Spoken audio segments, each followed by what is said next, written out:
ये है पाकिस्तानी गुमनाम, वो लोग जिन्होंने सब कुछ देकर कुछ नहीं मांगा, सिर्फ एक खामोश विरसा छोड़ गए। आइए उनकी कहानी सुने, उनके नुकूश खामोशी को लफ्ज़ों में ढालें, ताकि कल का मुअर्रिख ये ना कहे कि हमने अपने गुमनाम हीरोज़ को भला दिया। पेश है गुमनाम की सनसनीखेज़ दास्तान।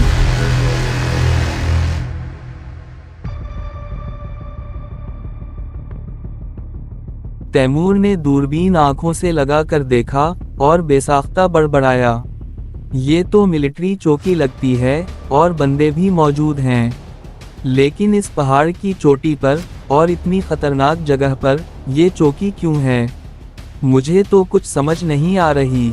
सुल्तान ने गहरी संजीदगी से कहा, मैं तुझे समझाऊंगा, पहले यहाँ से पीछे हटते हैं और दूसरा रास्ता ढूंढकर ऊपर चढ़ते हैं, फिर ही असल हकीकत खुलेगी। सबने इस बात में सर हिलाया और खामोशी से इसके पीछे चल पड़े। क्या हुआ, आगे फिर रास्ता बंद है? बिलाल ने बेचैनी से पूछा। तैमूर ने हकीकत वाज़ेह की, वापस मुड़ना होगा, सामने से रास्ता नामुमकिन है। वो लोग पीछे पलटे और एक मकाम पर पहुंचे जहां पहाड़ तकरीबन सीधा ऊपर उठ रहा था। वहां से पत्थरों पर कदम जमाते हुए वो चढ़ाई शुरू करने लगे। कुछ ऊपर पहुंचकर सुल्तान अचानक एक तरफ हटा और एक बड़े पत्थर की ओट में छुप गया। उसने हाथ के इशारे से बाकियों को भी करीब बुला लिया। अब मंजर साफ था और उनकी आंखों के सामने एक वसीउ अरीज वादी में फैला हुआ पूरा मिलिट्री बेस था। वहां से टैंकों, गाड़ियों, गन पोस्ट और गश्त पर निकलते सिपाही, सब कुछ वाज़ेह दिखाई दे रहा था। सुल्तान ने धीरे से कहा, हम जिस तरफ से आए हैं वो उनकी बैक साइड है। यहाँ पहाड़ और ख़तरनाक घाटियाँ होने के बाइस इन्होंने ये इलाका निस्बतन कम महफूज रखा हुआ है। यही सोचकर कि कोई पागल ही ऐसा ख़तरनाक रास्ता इख्तियार करेगा, लेकिन हम आ गए और अब उनकी तबाही भी यहीं से शुरू होगी। उनका असल गेट सामने की तरफ है जहां से ये गश्त करते हैं। इमरान ने इस बात में सर हिलाया, यानी तेरा ये पहाड़ वाला फैसला बिल्कुल दुरुस्त था। अगर सीधा गेट से घुसते तो अब तक या तो कैद हो जाते या मारे जा चुके होते। सुल्तान के लबों पर एक पुरइसरार मुस्कुराहट खेल गई। बिल्कुल, अब हमें बस सही मौके का इंतज़ार है और वो जल्द ही आने वाला है, फिर हम उन पर किसी आफत की तरह टूट पड़ेंगे। तैमूर ने बेचैनी से पहलू बदला, और वो मौका कब आएगा? हाथों में तो खुजली होने लगी है, बस ट्रिगर दबाने को दिल चाह रहा है। सुल्तान ने हंसते हुए कहा, अंधेरा होने दे, फिर मौका ही मौका होगा, उस वक्त अपनी खुजली खूब मिटाना। इसकी बात पर सब हंस पड़े, लेकिन सुल्तान ने फौरन उनको मुतवज्जह किया, एक बात याद रखना, अपने थर्मल सेंसर ऑन रखना, ये सबसे ज़रूरी है। सुल्तान ने अपनी हेलमेट पर नस्ब गूगल आंखों पर चढ़ाए तो लम्हे भर में सारा मंजर सियाह हो गया, लेकिन बेस के अंदर जितने भी इंसान मौजूद थे उनकी सुर्ख और नारवंजी आउटलाइंस वाज़ेह हो गईं। सुल्तान ने गहरी सांस लेते हुए कहा, बस रात हो लेने दो, तब ये इमेजेस और भी साफ हो जाएंगे।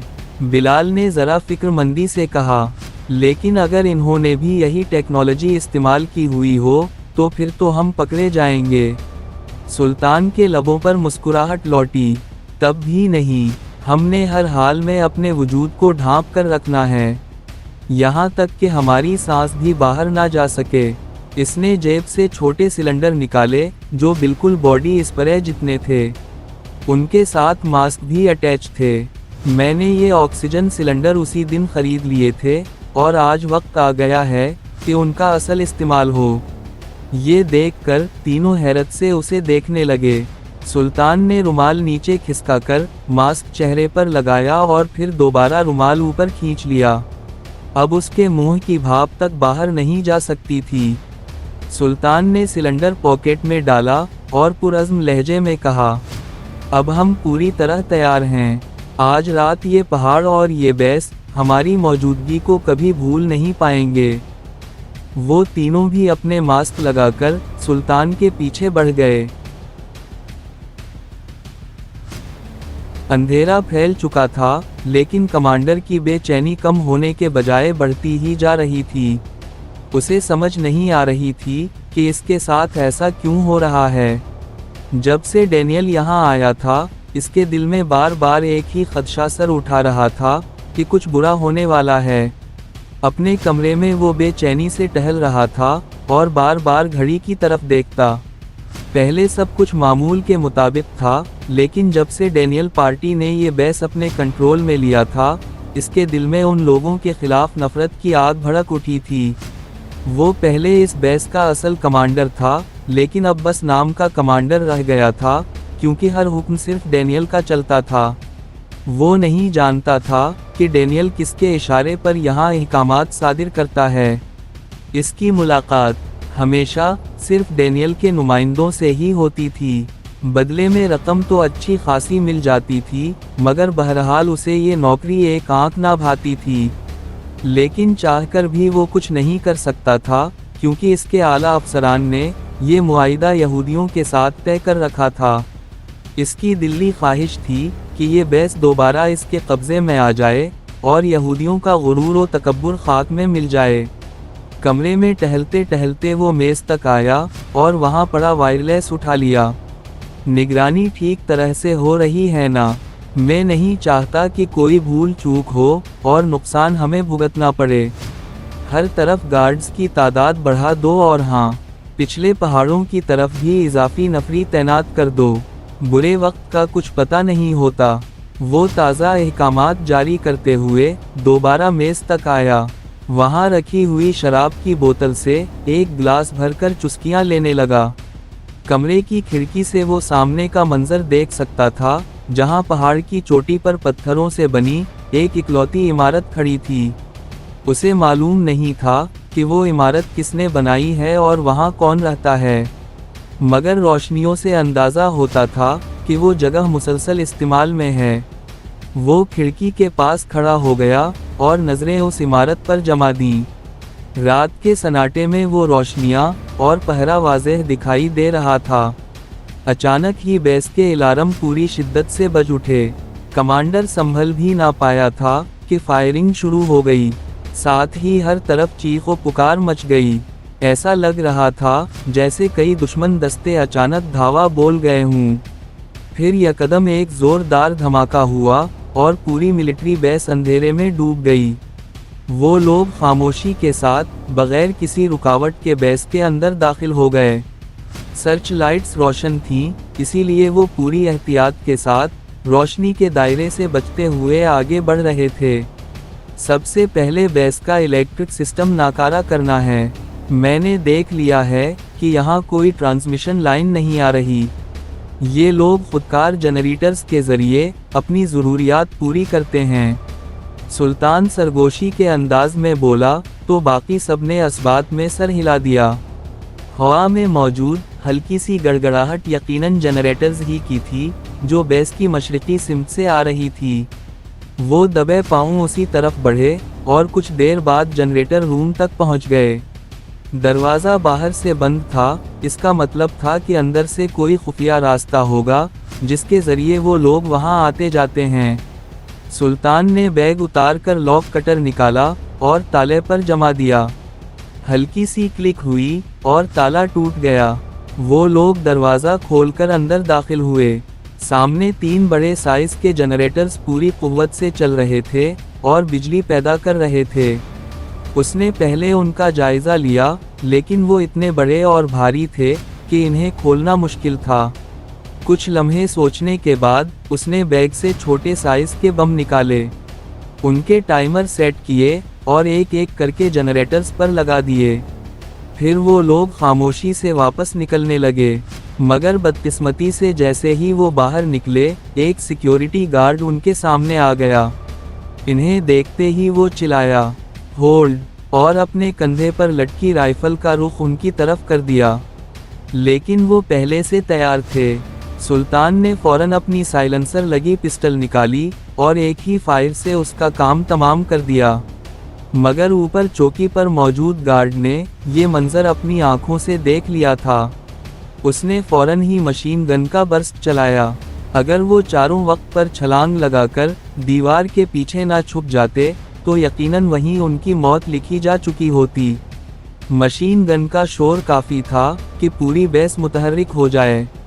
आसमान में फ्लेयर छोड़े गए जिनकी रोशनी में उनकी तलाश शुरू हो गई। चौकी वाला गार्ड उनकी पिछली पोजीशन पर अंधाधुंध फायरिंग के बाद अब उस दीवार को निशाना बना रहा था जिसके पीछे वो छुपे हुए थे। बाकी गार्ड्स और एहलकार भी वहीं मुतवज्जह हो गए और चीख पुकार बढ़ती चली गई। वक्त बहुत कम है और मौका सुनहरी है। तैमूर बेचैनी से बोला, कितने का टाइमर सेट किया था? वो सब अब इस हालत में पहुंच गए थे कि उनके सामने आने वाली हर रुकावट को रौंदने के लिए तैयार थे। शोर करीब आ रहा था और इसका मतलब था कि दुश्मन उनकी पोजीशन जान चुका है। सुल्तान ने उंगलियों के इशारे से गिनती शुरू की। 5, 4, 3, 2, 1। अचानक 3 जोरदार धमाके हुए और पूरा बेस अंधेरे में डूब गया। सुल्तान ने अपनी नाइट विजन गोगल्स का बटन दबाया और दीवार के पीछे से झांक कर बाहर निकला। सामने 2 गार्ड्स उसे वाज़ेह दिखाई दे रहे थे। उसने ताक ताक कर गोलियां चलाईं और दोनों को ढेर कर दिया। अंधेरे में नाइट विजन की सब्ज रोशनी के साए और हरकतें उसे साफ नजर आ रही थीं। वो ठहर ठहर कर निशाने ले रहा था जबकि चारों जानिब से दुश्मन की फायरिंग उन पर बरस रही थी। लेकिन अब वो पूरी तरह जंग के लिए तैयार थे। मैं तैमूर के साथ ऊपर कंट्रोल रूम की तरफ जा रहा हूँ। तुम दोनों बैकअप पावर को नाकारा बनाने के बाद वहीं आ जाना। सुल्तान ने कंट्रोल रूम की सिमत देखते हुए कहा, क्योंकि वहाँ हल्की हल्की रोशनी अब भी दिखाई दे रही थी। ये इस बात का सबूत था कि बिजली मुकम्मल तौर पर बंद नहीं हुई थी। सुल्तान तैमूर के साथ दोबारा जनरेटर रूम की जानिब बढ़ा जबकि इमरान और बिलाल दूसरी तरफ निकल गए। अंदर धुआं फैला हुआ था और आग के शोले डीजल को लपेट में ले रहे थे। जल्दी अंदर आ जाओ भाई, वरना यहीं रोस्ट हो जाएंगे हम। इन्होंने ऑक्सीजन मास्क उतार दिए और अंदर वाला दरवाज़ा खोलकर राहदारी में दाखिल हो गए। बीच में 2-3 मकामात पर उनका सामना गार्ड्स से हुआ, लेकिन कुछ करने से पहले ही वो लोग फारिग कर दिए गए और दोनों सीधे ऊपर की सीढ़ियां चढ़ने लगे। आखिरकार वो कंट्रोल रूम में दाखिल हो गए जो दरअसल कमांडर का कमरा था। वहाँ ज़्यादा मशीनरी नहीं थी। सामने ही मेज़ के पीछे एक शख्स खौफजदा अंदाज में गन ताने खड़ा था। अपने हथियार फेंक दो वरना गोली मार दूंगा, वो बंदा धमकी आमेज लहजे में बोला। सुल्तान ने तैमूर की तरफ देखा और फिर हंस दिया। जो लोग तुम्हारे बेस में घुस सकते हैं, क्या तुम्हें लगता है वो तुम पर काबू नहीं पा सकते? बेवकूफ़ी करके अपनी जान देने से बेहतर है कि ताउन करो। सुल्तान के सर्द और पुरितिमाद लहजे ने सामने वाले को झुंझला दिया। मुझे पहले से पता था कि कुछ बड़ा होने वाला है। जभी तो वो बंदा हकलाते हुए रुका। जभी तो क्या मिस्टर? सुल्तान ने भवें चढ़ाते हुए पूछा। जभी तो मिस्टर डेनियल इमरजेंसी में यहाँ आए थे और सिक्योरिटी सख्त करने के अहकामात दिए थे। वो बंदा दोनों हाथों से गन को मजबूती से थामे हुए बोला। ऐसा लग रहा था जैसे घबराहट में अभी फायर खोल देगा।